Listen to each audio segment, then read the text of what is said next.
Alors, dans ce tutoriel, je vais vous montrer comment utiliser Dropbox pour ceux qui n'ont pas encore vu, puisque je pense que c'est la meilleure solution pour faire du transfert et quand on travaille en collaboration avec des personnes.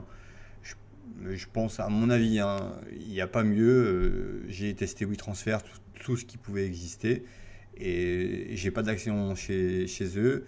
Mais en tout cas, je pense que voilà, c'est la meilleure solution pour pouvoir se passer des fichiers, de faire des albums, de clier enfin, de partager des éléments. Vous allez voir, c'est d'une facilité vraiment déconcertante. Alors, donc je vous invite à aller sur Google, taper Dropbox, puis vous allez le télécharger, bien sûr. Déjà, vous allez vous créer un compte. Donc, si vous n'en avez pas, vous vous créez un compte. Donc, vous sachez que vous avez un compte gratuit et aussi des comptes payants. Forcément, à vous de regarder un petit peu ce qui vous convient le mieux. Donc là, vous avez les tarifs qui sont là. Alors moi, j'ai opté pour une version standard qui me donne 2 Tera d'espace. Ça me suffit largement. Maintenant, à vous de voir si vous en avez assez ou pas. Alors, on va rentrer dans le vif du sujet. Donc, on va retourner ici. Une fois qu'on aura créé notre compte, là, vous rentrez votre identifiant, vous vous connectez et vous allez ici, aller sur Download, d'accord, et installer le programme selon votre plateforme. Donc, si vous êtes sur Mac ou sur un PC, ça change pas grand-chose. Le système est exactement identique. Vous allez voir, c'est super simple. Alors, une fois que je vais aller sur Download, il est en cours de téléchargement. Vous l'installez. Je ne vais pas le faire puisque moi je l'ai déjà. Donc, il va venir de cette manière. Ici, vous avez le petit icône qui est là-haut. Voilà. Sur un Mac, il sera en bas et sur le PC, il sera ici. Vous pouvez même d'ailleurs commencer ici. Voilà, ici. Alors, il se présente comment? Vous avez les notifications. Donc là, vous pouvez même les effacer si vous le souhaitez. Par exemple, là, je veux que les notifications de fil image. On va aller ici dans les dossiers, dans le dossier fil image. Voilà, voir ce qui se passe. Alors, moi j'ai même fait d'ailleurs un RAID, Mac Mini, vous voyez. J'ai créé un serveur du serveur. Bon, enfin bref, je ne vais pas rentrer trop dans le détail, ce qui me permet d'avoir une sauvegarde, puisque ça m'est déjà arrivé de perdre des fichiers sans le vouloir. Alors, on va rentrer là-dedans. Ici, une fois que vous aurez téléchargé et installé votre logiciel, si vous avez un compte pro, ça sera comme ici, et un compte perso, il sera marqué personnel. Je vais rentrer dans mon compte pro et j'ai déjà travaillé un petit peu. J'ai créé un dossier mes documents, vous voyez. Alors sachez que ici, si je vais dans mes fichiers, c'est vraiment, franchement, il n'y a pas mieux. Si je vais dans mes documents, vous avez vu, j'ai client 1, j'ai client 2 et j'ai ça. Alors le truc, c'est que ça, c'est exactement un miroir de ce qui se passe sur votre poste. Donc je retourne sur le poste. Là, on est sur notre ordinateur.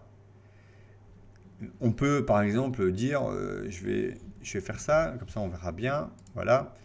Et je voudrais, admettons, attendez, j'ai eu un petit bug, hein, quand même.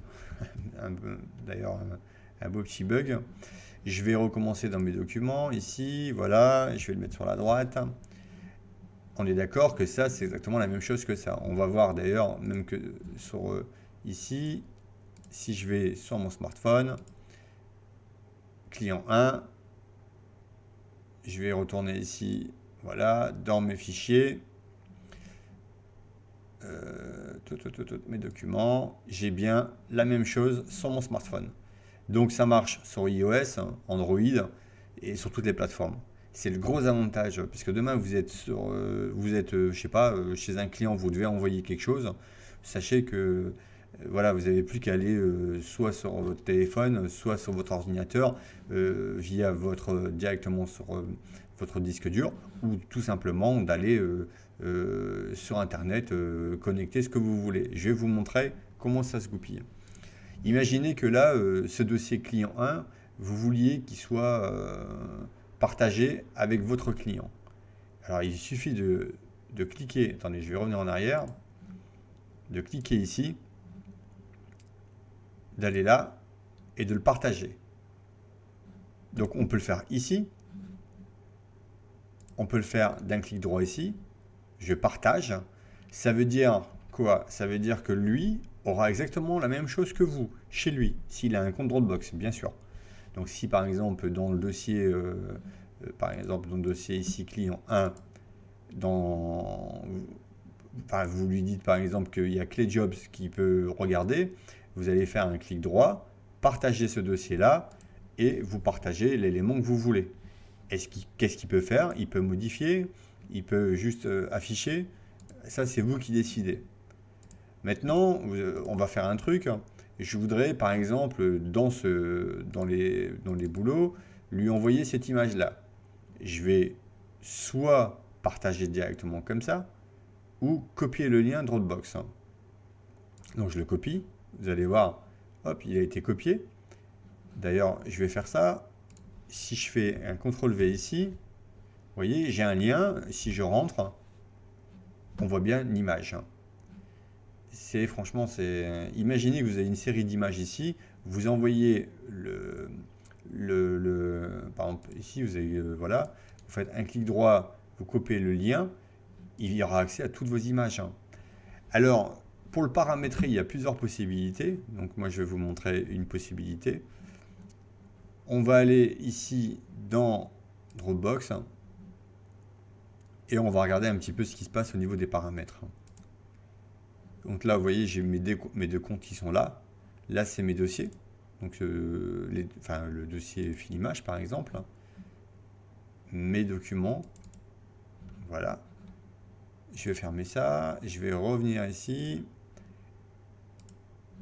Et on va aller dans les préférences. Vous pouvez le lancer au démarrage.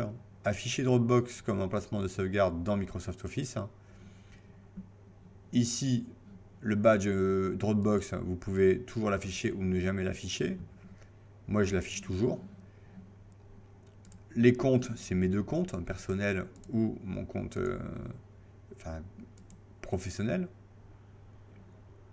Importation. Alors ici, par exemple, si je charge mon téléphone ou peu importe un appareil photo, ils vont aller se mettre directement dans un dossier. Les captures d'écran. Si je fais une capture d'écran, Shift Pomme 4 sur un Mac, ici imprime écran sur un PC, et bien directement, vous allez voir, si on va le faire, comme ça on va voir que ça marche. Je fais imprime écran, on l'a même pas vu tellement ça a été vite. Et je vais dans mes fichiers, vous avez vu, on est là-dessus, on est d'accord. Et je vais dans capture d'écran, et ma capture, elle est bien ici. Donc ça me permet d'avoir les captures sur tous les postes et de ne pas galérer un petit peu à chercher. Je reviens dans mes préférences. Ce qui va être important ici, moi je vous déconseille de limiter à quoi que ce soit. Je l'ai laissé ne pas limiter. Donc si vous avez une connexion vraiment limite, vous pouvez le faire. Je vais fermer ça. Voilà. La synchronisation. Alors ça c'est important. Il faut bien comprendre ce qui va se passer. Je vais dans mes fichiers. J'ai tout ça. D'accord? J'ai tout ça. Et vous allez voir que sur mon poste de travail, ici, je n'ai pas tout ça. Parce que on est sur mon ordinateur.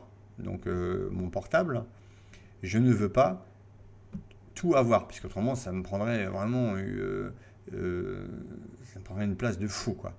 Sachant que moi, en fait, comme j'ai deux disques durs, là, ici, je l'ai mis sur le disque C. Je vous explique. Donc, je vais aller dans mon Dropbox ici. Il n'est pas installé sur mon disque C, je l'ai installé sur mon disque F. Alors, comment on fait ça? Tout simplement, on va directement ici, dans les préférences, on va dans la synchronisation, ok, et on va déplacer ici, tout simplement, le dossier, là où c'est stocké, on fait déplacer, et moi je veux qu'il soit sur le disque, enfin je vous l'ai dit, sur le disque F. Alors, la synchronisation sélective, ça veut dire quoi? Ça veut dire que moi, par exemple, si je ne veux pas avoir les demandes de fichiers sur mon poste de travail, c'est-à-dire ici, là, je vais le décocher. Puisque ça prend de la place en fait. Bon, là j'ai de la place, mais c'est pas le problème.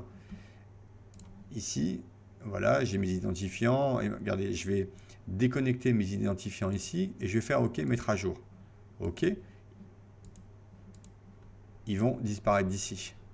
Et c'est là la grosse force en fait, de Dropbox, hein, c'est qu'en fait, vous faites ce que vous voulez, vous pouvez modeler à votre sauce. Hein. Par contre, ça ne veut pas dire qu'il est parti d'ici. Identifiant, il est toujours sur le serveur Dropbox. Alors, je vais vous montrer, par exemple, ici, j'ai fait dans mes documents, j'ai créé par exemple un client 1.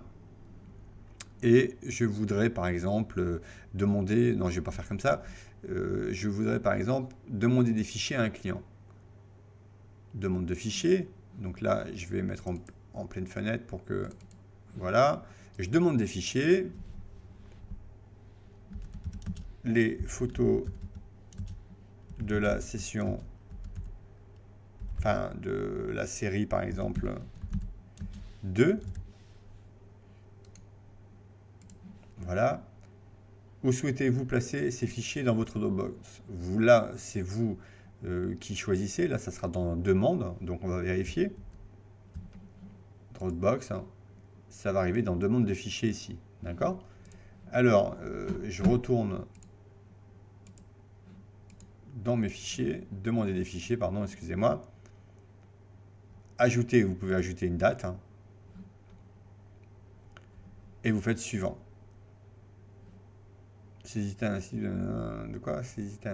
Saisissez un titre pour votre demande. Je l'ai fait pourtant. Bon, on va l'appeler photo. Voilà. Suivant.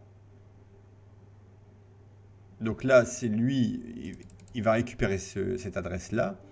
Et en fait, vous mettez par exemple l'adresse, peu importe, hein, de votre client. Et lui, il va vous envoyer, s'il a un compte Dropbox, hein, directement des fichiers avec ce lien. C'est vraiment d'une force incroyable. Donc, ce qui est pas mal, c'est que si vous avez un dossier partagé, donc je vais vous montrer ça, on imagine que ce dossier jobs, pardon, soit partagé, vous le partagez avec votre client, donc ici partagé avec client 1 ou client 2, et bien lui, sur son compte Dropbox, il aura exactement la même chose que vous. Ça veut dire que dès qu'il va mettre quelque chose dedans, et ben ça va se mettre sur toutes vos plateformes, que ce soit sur votre bon ça je vais le fermer, sur votre smartphone, sur votre appareil, sur votre iPad ou n'importe quoi, ça marchera. Voilà. Bah écoutez, j'espère avoir fait le tour et puis que ce petit tuto vous aura bien aidé. En tout cas pour ma part, n'hésitez pas. Sachez que Filimage aujourd'hui donne des formations, donc que ce soit de la retouche d'image ou de la photographie ou même des astuces pour gérer vos fichiers ou même de la calibration. Je m'arrêterai là. Vous pouvez toujours me contacter via le site internet www.filimage.fr et voilà, me laisser un message. Je vous dis à bientôt et bien écoutez, bonne soirée à vous.